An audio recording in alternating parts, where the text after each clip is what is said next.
At a dazzling Manhattan charity gala, a young black woman suddenly found herself shoved toward the kitchen as if she didn't belong in the glittering hall.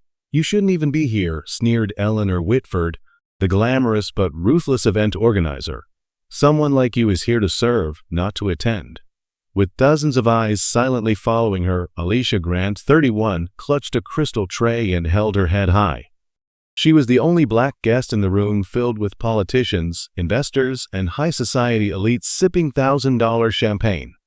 What no one realized was that the woman being humiliated that night carried a secret powerful enough to shatter reputations and turn the entire evening upside down. Earlier that evening, Alicia had arrived at the mansion in a navy gown, only to be stopped at the entrance by a guard who pointed her toward the service gate without checking the guest list. She smiled politely, but inside she remembered her husband's quiet words from that morning. "People reveal who they really are when they think no one important is watching." Those words echoed now as steam rose around her in the bustling kitchen. Other staff worked silently, mostly people of color who had grown used to being treated as invisible. Maria, a veteran dishwasher, whispered kindly, "Don't take it to heart, dear. They've always been like this." But Maria didn't know the truth. Alicia wasn't a servant. She was a Harvard graduate, a brilliant strategist, and the wife of the man who owned the very mansion where the gala was being held. As laughter spilled in from the main hall, Eleanor bragged to her circle about putting an intruder in her place. The guests chuckled, never suspecting that the so-called intruder was in fact the true lady of the house. And when Alicia finally lifted her head, her calm smile held decades of patience and quiet strength. Soon, the people who mocked her would learn that the night's real lesson wasn't about charity, it was about power, respect, and a reckoning they never saw coming. Alicia set the polished plate on the counter with deliberate calm before turning fully to face the wealthy trio surrounding her. Her voice was soft, yet it carried a charge that made the kitchen fall silent. "You're right," she said. "I am here to work, but not in the way you think." Before anyone could reply, the sound of footsteps echoed down the corridor. Maria, who had served in that house for 2 decades, immediately recognized the stride. "Mr. Grant is coming," she whispered, her words reaching Alicia, whose eyes glimmered. "Perfect. Right on time." Eleanor frowned, confused. "What do you mean, right on time? You shouldn't even be here when he arrives. People like you." "People like me?" Alicia cut in sharply, her authority forcing Eleanor to retreat a step. The footsteps drew closer, and Alicia calmly untied the apron she'd been forced to wear. "My real work," she said, folding the fabric neatly, "is only beginning." Out in the hallway, Nathaniel Grant, owner of the mansion, spoke quietly with his assistant, Daniel. The board meeting ended early. "I hope Alicia hasn't been too bored waiting here." Daniel hesitated, checking his tablet. "Sir, there was an incident. Security claimed a woman tried to enter through the front without an invitation and redirected her to the service entrance." Nathaniel stopped walking, his expression darkening. "A woman? Describe her." "Black, early 30s, navy dress." For a long moment, Nathaniel's jaw tightened. "And where is she now?" Daniel swallowed. "The event organizer, Ms. Whitford, ordered her into the kitchen to help with dishes." Silence fell before Nathaniel exhaled, steadying the fury in his chest.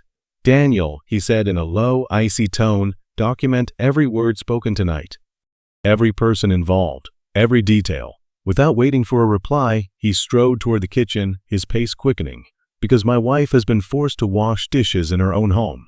Back inside, Eleanor was still rattled by Alicia's defiant calm when Nathaniel's commanding voice rang down the hall. "Where is my wife?" The words cracked like thunder. Eleanor's stomach sank as Robert Hensley and Patricia Longford exchanged bewildered glances. "His wife?" Patricia muttered, confused. "Nathaniel's never brought a wife here." Alicia's lips curved into a radiant smile. Slowly, she lifted her hand, revealing a diamond wedding band she had kept discreetly hidden. "He did bring one," she said evenly. "You just decided I belonged in the kitchen instead of the hall." The room froze. Moments later, Nathaniel entered, his gaze scanning the scene, his wife standing tall, Eleanor pale with panic, Robert and Patricia visibly shaken. "Alicia, my love," he said, striding past the others without so much as a glance. "Daniel told me everything.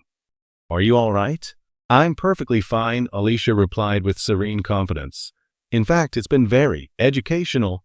Nathaniel embraced her gently, then turned to the trio with eyes like steel. Ms. Whitford, Ms. Longford, Mr. Hensley, how interesting to find you here in my home. Eleanor's voice faltered.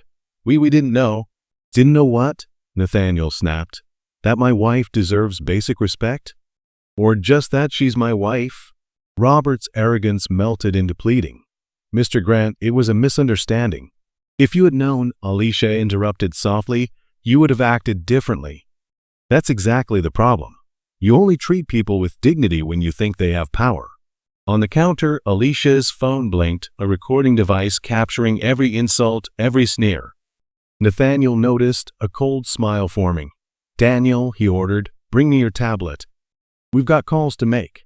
Eleanor stumbled forward. Nathaniel, please, we can resolve this civilly. Civilly? Nathaniel thundered. Like forcing my wife to scrub dishes in her own home? Like calling her people like that? Like mocking her as though she came here to trap a rich man? Patricia gasped, horrified. She recorded everything? Alicia calmly held up her phone. Every word, every laugh, every mask you thought hid your prejudice. Nathaniel's calls cut through the room like a hammer blow. Within minutes, Eleanor's event company lost its largest sponsor. Robert's real estate empire saw contracts canceled on the spot. Patricia's pharmaceutical firm lost a multi-million-dollar agreement, their faces drained of color as their gilded worlds collapsed in real time. But Alicia wasn't finished. With unshakable calm, she revealed her own truth, not just Nathaniel's wife, but the CEO of Grant Strategic Consulting, recently hired by the city to oversee contracts for public events. The first files I'll be reviewing, she said evenly, will be yours, Ms. Whitford. By dawn, the scandal had ignited every headline in New York. The recordings went viral, exposing the hypocrisy of the elite. Within days, Eleanor's empire was ruined, Robert's business gutted, and Patricia ousted from her board seat. Meanwhile, Alicia became a symbol of dignity and resilience, her consulting firm booming, her voice amplified on national stages. Months later, speaking at Harvard, she reminded future leaders, true power isn't in humiliating those beneath you. True power is lifting up those whom society tries to diminish. The hall erupted in a standing ovation. Eleanor, watching from a small rented apartment, finally understood the cost of her arrogance.